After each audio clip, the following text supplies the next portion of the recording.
শবে বরাতের আগের রাত্রে আপনারা আল্লাহ তাআলার এই দুটি শক্তিশালী নাম যদি ৯ বার পড়তে পারেন, আসমানের দরজা খোলা রয়েছে। আল্লাহ তাআলা আপনাকে দুনিয়ার সমস্ত রিজিকের দরজা খুলে দেবে আপনার জন্য। আপনি আমৃত্যু পর্যন্ত ধনী সম্পদশালী হয়ে থাকবেন। দারিদ্রতা আপনার মৃত্যু আগ পর্যন্ত আপনাকে গ্রাস করবে না। অভাব আপনার সংসার থেকে দূর হয়ে যাবে। এই আমল করার সাথে সাথে আপনি আজ রাত্রে আমলটি করবেন, কাল সকাল থেকে ফলাফল আপনি নিজ চোখে দেখতে পারবেন ইনশাআল্লাহ। আমলটি বহুবার পরীক্ষিত। আজ পর্যন্ত আমল করে ব্যর্থ হয়েছে এমন একটা লোক আপনি খুঁজে পাবেন না ইনশাআল্লাহ। তাই বলছি, এই আমলটার নিয়ম এবং শর্ত জেনে মেনে তারপর আমল করুন। আল্লাহর কসম করে বলতে পারি আপনার চাওয়া পাওয়া আল্লাহ তাআলা পূরণ করবেন। তাই না টেনে সম্পূর্ণ ভিডিও দেখার অনুরোধ রইল। আর যারা চ্যানেলটি সাবস্ক্রাইব করেননি, ইনশাআল্লাহ আপনারা চ্যানেলটি সাবস্ক্রাইব করে দেবেন। ইনশাআল্লাহ আপনাদের মনের আশা পূর্ণ হবে। কারণ যাদের মন ভালো তারা অন্যদের সহযোগিতা করেন, আল্লাহ তাআলাও তাদের মনের আশাগুলো পূরণ করে দেন। শবে বরাত আমাদের সামনে উপনীত হচ্ছে। লাইলাতুল নিসফে মিন শাবান, যে রাতকে ভাগ্য রজনী বলা হয়, ভাগ্য পরিবর্তন করার রাত বলা হয়। আর এই রাত্রে আগে যদি আপনারা আল্লাহ তাআলার কাছে কোনো কিছু, এই দুটি নামের সিফতি নাম জপে আল্লাহ তাআলার কাছে কোনো কিছু চাইতে পারেন, আপনার কি লাগবে ভাই? আল্লাহ সুবহানাহু তাআলা দুনিয়ার সমস্ত নেজাম আপনার সামনে হাজির হয়ে যাবে। আপনি অভাব অনটন বলতে আপনার সংসারে কিছু থাকবে না। আপনার এত টাকা পয়সা, এত ধন সম্পদের মালিক অল্প দিনই হয়ে যাবেন, যা কোনোদিন কল্পনা করেননি। কি আল্লাহ তাআলা পারেন না? আল্লাহ তাআলা অবশ্যই পারেন। যদি চাওয়ার মতো চাইতে পারেন, আল্লাহ তাআলা আপনাকে এমন জায়গা থেকে, এমন উৎস থেকে এনে দেবেন যা আপনি কোনোদিন কল্পনা করেননি, চিন্তা করেননি। এটা আল্লাহর ওয়াদা।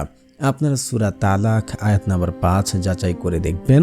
সূরা তালাকের আয়াতটি, যে সকালবেলা পাখিরা খালি পেটে বের হয়, সন্ধ্যায় উদার ভর্তি করে ফিরে আসে। ঠিক আপনি যদি আল্লাহ তাআলার উপরে তাওয়াক্কুল রেখে, বিশ্বাস করে যদি জীবন পরিচালনা করতে পারি, আল্লাহ তাআলার উপরে তাওয়াক্কুল রেখে আমি কাজ করছি, এটার ফল আল্লাহ তাআলা দেবেন।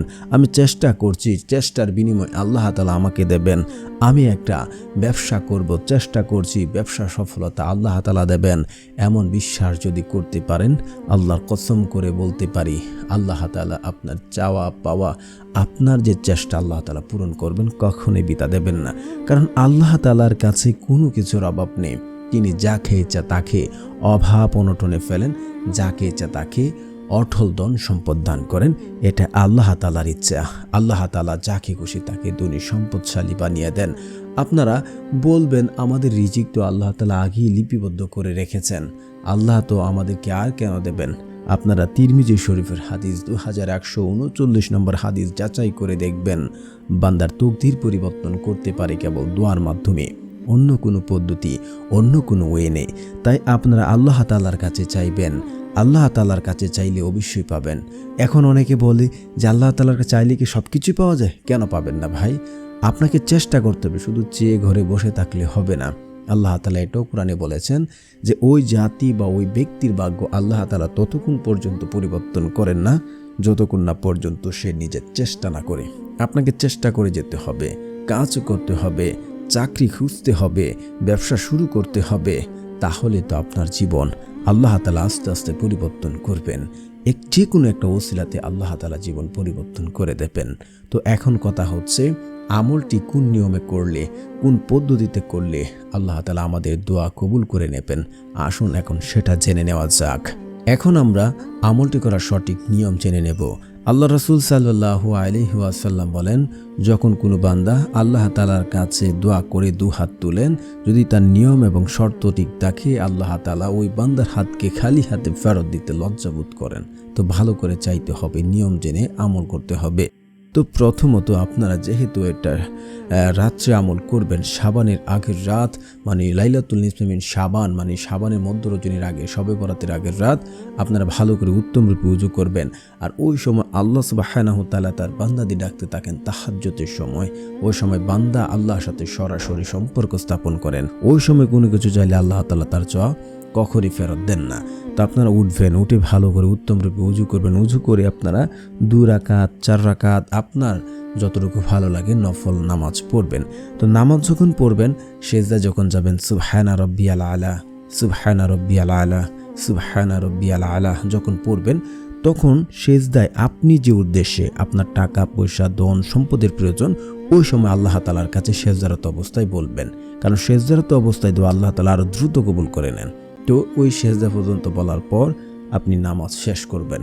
শেষ করার পর আপনি যাই নামাজে বসে সুবহানাল্লাহ, আলহামদুলিল্লাহ, লা ইলাহা ইল্লাল্লাহ, আল্লাহু আকবার এই জিকিরগুলো আপনারা 100 বার করে পড়বেন।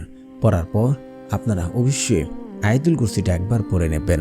আয়াতুল কুরসির অনেক ফজিলত, যা আপনি মৃত্যুবরণ করার সাথে সাথে জান্নাতে যাবেন যদি 5 ওয়াক্ত নামাজের পর আপনি আয়াতুল কুরসি পড়েন। তো যারা পারেন না শুনেন, শুনলে হবে ইনশাআল্লাহ। আল্লাহু লা ইলাহা ইল্লা হুয়াল হাইয়ুল কাইয়্যুম লা তাখুযুহু সিনআতু ওয়ালা নাওম লাহু মা ফিস সামাওয়াতি ওয়া মা ফিল আরদ মান জাল্লাযী ইয়াশফাউ ইনদাহু ইল্লা বিইজনিহি ইয়ালামু মা বাইনা আইদিহিম ওয়া মা খালফাহুম ওয়া লা ইউহিতুনা বিশাইইম মিন ইলমিহি ইল্লা বিমা শাআ ওয়াসিয়া কুরসিয়ুস সামাওয়াতি ওয়াল আরদ ওয়া লা ইয়াউদু হিফযুহুমা ওয়া হুয়াল আলিয়্যুল আযীম। তারপর হচ্ছে আপনারা ইস্তেগফার পড়বেন। ইস্তেগফারের বহু ফজিলত আছে, ইস্তেগফার আপনারা পড়বেন। ইস্তেগফার আপনারা আবু দাউদ হাদিস নাম্বার 1518 যাচাই করবেন। ইস্তেগফারের অনেক ফজিলত। আপনার সংসারে যদি এখন অভাব অনটন দারিদ্রতা বিপদ আপদ থাকে, আল্লাহ তাআলা আপনার দারিদ্রতা বিপদ আপদ দূর করে দেবেন ইনশাআল্লাহ, এবং আপনাকে এমন সকল জায়গা থেকে এমন সকল উৎস থেকে রিজিকের ব্যবস্থা করে দেবেন যা আপনি কোনোদিন কল্পনা করেননি, আপনি চিন্তাও করেননি। আপনি দুনিয়াতে কঠিন বিপদে পড়লেও আল্লাহ তাআলা আপনার পথ কুদরতিভাবে দেখাবেন। তো ইস্তেগফার অনেকে ভুল করে পড়ে আস্তাগফিরুল্লাহ আস্তাগফিরুল্লাহ এইভাবে পড়েন। আপনারা পড়বেন আস্তাগফিরুল্লাহ আস্তাগফিরুল্লাহ আস্তাগফিরুল্লাহ আস্তাগফিরুল্লাহ, এভাবে আপনারা পড়বেন। তারপর রাসূল সাল্লাল্লাহু আলাইহি ওয়াসাল্লামের উপর দুরূদ শরীফ পড়বেন, কারণ দুরূদবিহীন দোয়া কবুল করা হয় না, আসমানে গিয়ে ঝুলন্ত অবস্থায় থাকবে। তো যারা পারেন না শুনে নিন।